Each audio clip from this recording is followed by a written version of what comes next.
예, 참 예수님, 최영희 신부님하고 방금 전에 소개해드리는 예수의 오일돈 프란치스코 신부입니다. 저는 지금 캄보디아에서 선교사로 생활하고 있고요. 1997년에 갔어요. 그래서 한 25년 이렇게 살고 있고, 제가 올해 4월부터 내년 4월까지, 3월 말까지 한 1년을 그동안 열심히 일했다고 수도에서 그 허락을 해주셔서 지금 안식년으로 해서 잘 쉬고 있습니다. 그 덕에 최 신부님은 저랑 예수회를 같이 입회했어요. 그래가지고 신부님을 보러 왔다가 덕분에 여러분들 이렇게 만날 수 있게 돼서 하나님께 감사를 드립니다. 최 신부님 30년 전이나 비슷하시네요. 딱 저 모습이었거든요. 같이 들어왔을 때 단단하시죠? 살도 안 찌고 항상 열심히 사시는 분이십니다. 하여튼 감사드리고, 하여튼 저희가 밤낮으로 요새 떠드느라고 오랜만에 만나서 재밌습니다. 그리고 본당 여러분들 얘기도 참 많이 했어요. 하여튼 그러면서 하여튼 저희 간단한 소개를 드리고 오늘 복음에 대해서 그리고 제 준비했던 강론에 대해서 말씀드리겠습니다.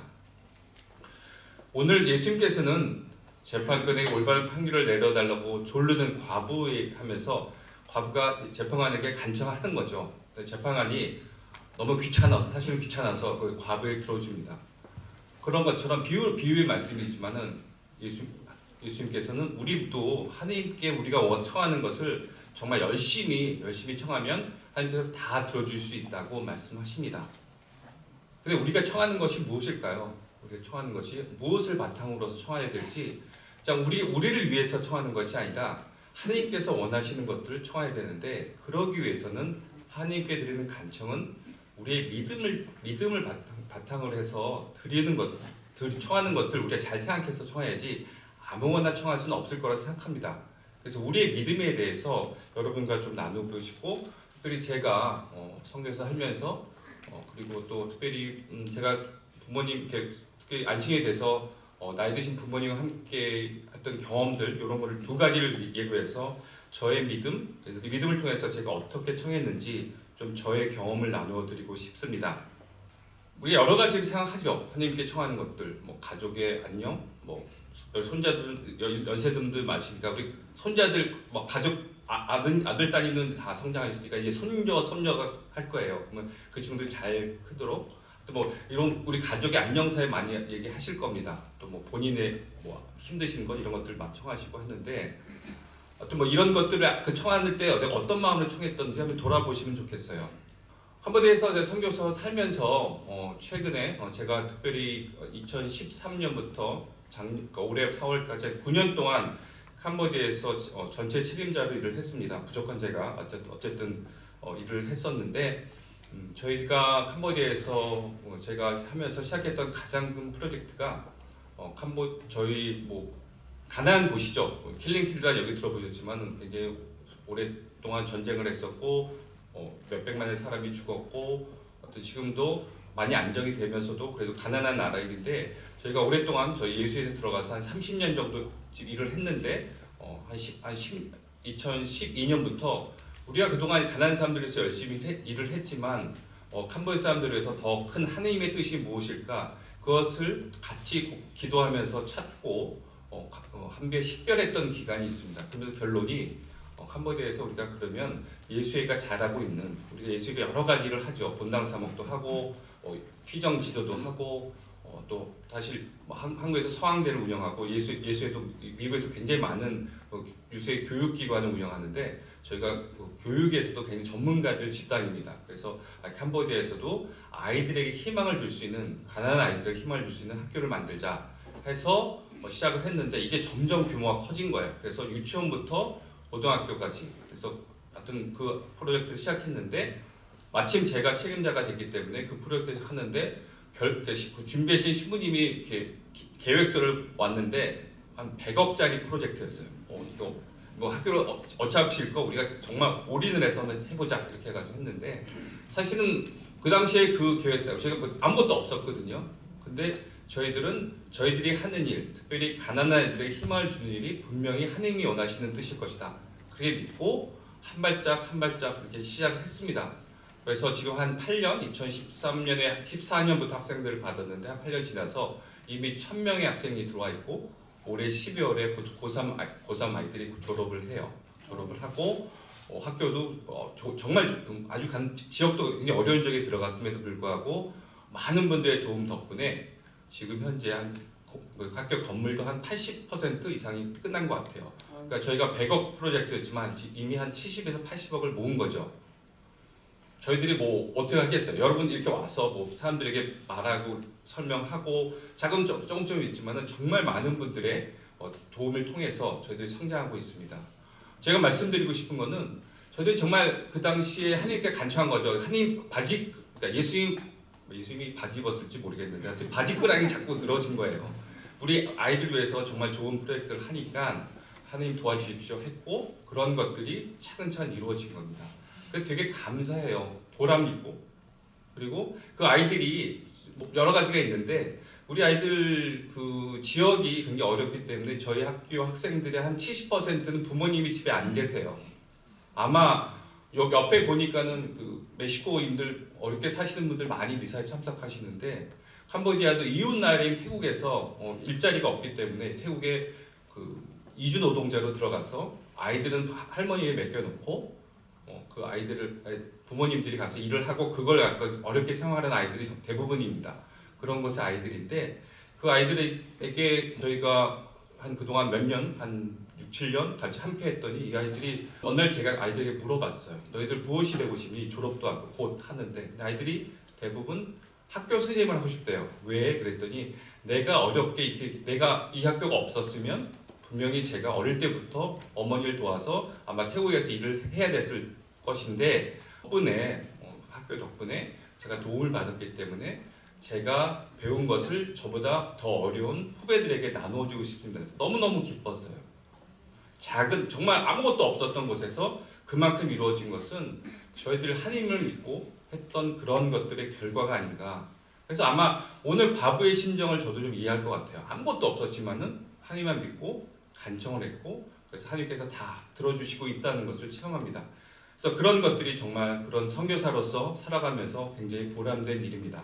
이게 하여튼 제가 했던 일 중에 하나고 이건 여러분들 연세를 보면서 아마 여러분들에게도 해당이 되는 예를 좀 나누고 싶어요. 저 개인적인 얘기지만은 주제는 불효자이죠. 사실 수도자로 가서 여기에 살고 있는데 아프신 부모님이 한국에 계시잖아요. 근데 제가 할 수 있는 게 없잖아요. 그래서 늘 죄송했어요. 특별히 어머니는 지금 누워 계십니다. 누워 계셔가지고 아마 그러신 분들이 있을 거예요. 아무것도 할 수 없이 누워서 지금 치매도 있으시고 본인이 할 수 있는 것들이 아무것도 없어요.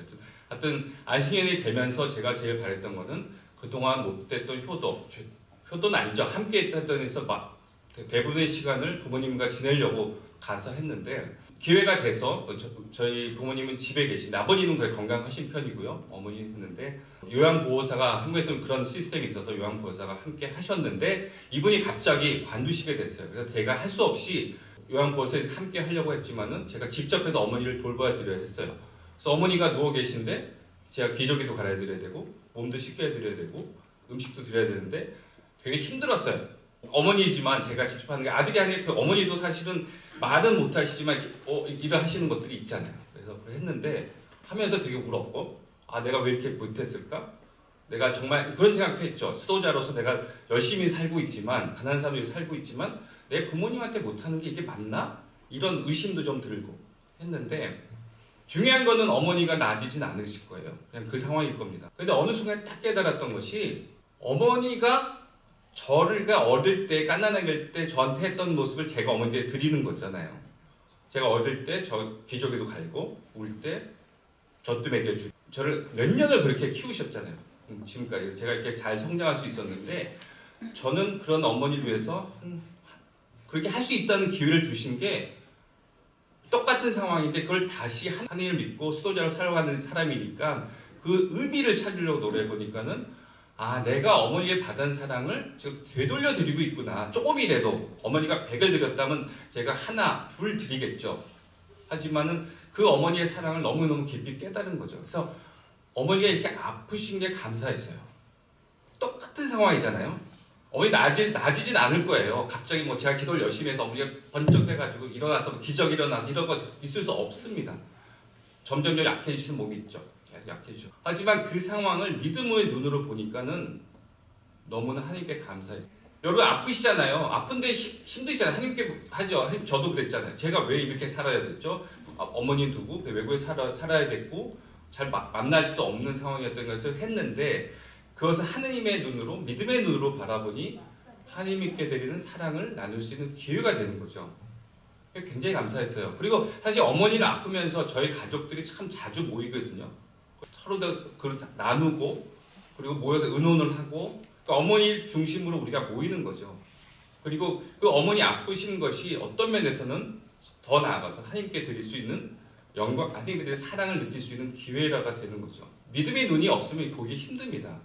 믿음이 있기 때문에 하나님에 대한 뜻이 있다고 생각하기 때문에 아프신 그 모습 자체가 하느님의 선물이라는 것들을 깨닫게 됐어요. 그래서 저는 하나님께 기도드리죠. 오랫동안 사셨고 참 열심히 사셨기 때문에 저는 우리 부모님이 천국에 가는 그 기차 티켓을 갖고 있다고 믿거든요. 그래서 떠나시면 아쉽겠죠. 아쉽지만은 떠나실 때를 보내드려야 되고 편안하게 가실 수 있도록 그렇게 기도드리는 게 맞다고 생각이 들어요. 어머니를 붙잡고 아프신 분이 오래오래 사는 게 정말 그런 뜻인가? 아니면 우리가 믿는 하나님께 나아가는 영원한 생명을 갖는 게 어떤 것인가? 이쪽이 훨씬 더 어머니도 원하는 거고 저도 그것이 있기 때문에 기도를 그렇게 바꿨어요. 그렇게 간청을 하죠. 그러니까는 제가 원하는 제가 부족했던 점에서 그걸 후회하고 이런 어떤 그런 전의 기도였다면 이제는 어머님을 놔드리고 어머님이 좀 이렇게 할 수 있고 그 아프신 걸 통해서 내가 느끼는 하나님의 사랑을 어머님 통해 느끼는 하나님 사랑을 하는 것들이 훨씬 더 의미 있고 그금에서 간청을 하는 것들이 되게 감사합니다. 그리고 최대 신부님 사실 오기 전에 어머니 돌아가셔서 제가 진주에 가서 했는데 최대 신부님도 어머니 돌아가시기 전에 그렇게 하셨대요. 어머니 잘 가실 수 있도록 하나님께 가는 거니까 어머님이 잘 가시도록 고통 그래도 많이 받지 않으시고 하기 위해서 그렇게 기도하셨고 너무너무 갔고 최대 신부님이 똑같은 경험을 하셨더라고요. 사실은 대제 신부님의 여러분 잘 아시니까 최대 신부님이 그 어머니를 보내드리는 과정을 보면서도 제가 했던 그런 경험들과 너무 있어서 신앙이라면 하나님 믿는 신앙이라면 어떤 마음으로 하나님께 기도를 드려야 될지 간청을 해야 될지 그런 면에서 좀 깨닫게 된다고 생각합니다. 쉬운 얘기는 아닙니다. 제가 사랑했던 분이 보내드리는 것들이 쉽진 않지만 모든 하나님이 주관하신다고 믿는 거잖아요. 그리고 정말 중요한 것은 우리가 이 세상의 끝이 아니죠. 하나님과 있으니까 여러분들 사실 연애분들이 많으시니까 되게 걱정도 많으시고 어떻게 했잖아요. 근데 조금 더 놓으시면서 제가 모르겠어요. 제가 감히 여러분에게 그런 얘기 해드리는 게 맞는지 모르겠지만 어쨌든 제 어머니의 경험을 통해서 내가 하나님께 돌아갈 날이 많지 않은데 어떻게 준비해서 어떻게 떠나야 될 것인가 그런 마음을 하고 그 마음을 가지시고 하나님께 기도를 드리신다면 간청하신다면 하나님께서 다 들어주시고 훨씬 더 편안한 마음이 될 겁니다. 걱정 이런 마음보다는 우리가 제가 학교에 세울 때 야 이거 어떻게 하지?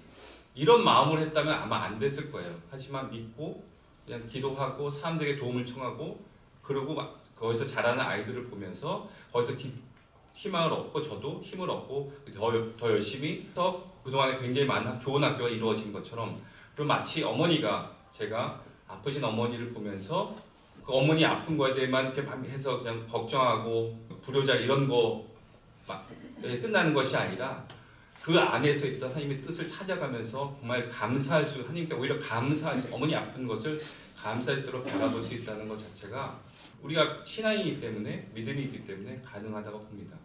그래서 오늘 여러분들 그 재판관에게 막 천청하는 그 과부의 그 마음 이해해 주시고 내가 정말 하나님께 원하는 것이 무엇인가 청하는 것이 무엇인가 어떤 마음으로 청해야 될 것인가 그것을 잘 함께 고민을 해봤으면 좋겠습니다.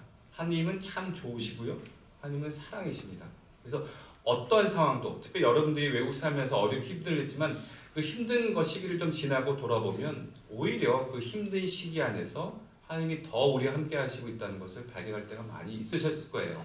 그리고 그 마음을 가지시고 또 계속해서 힘든 일을 이 안에 있는 하나님 뜻을 찾아 나가신다면 오늘 복음에 나온 그 과부의 심정, 그 하나님께 대한 간청하는 마음들 끊임없이 하나님께 기도드릴 수 있는 여러분이 될 수 있을 거라 저는 생각합니다.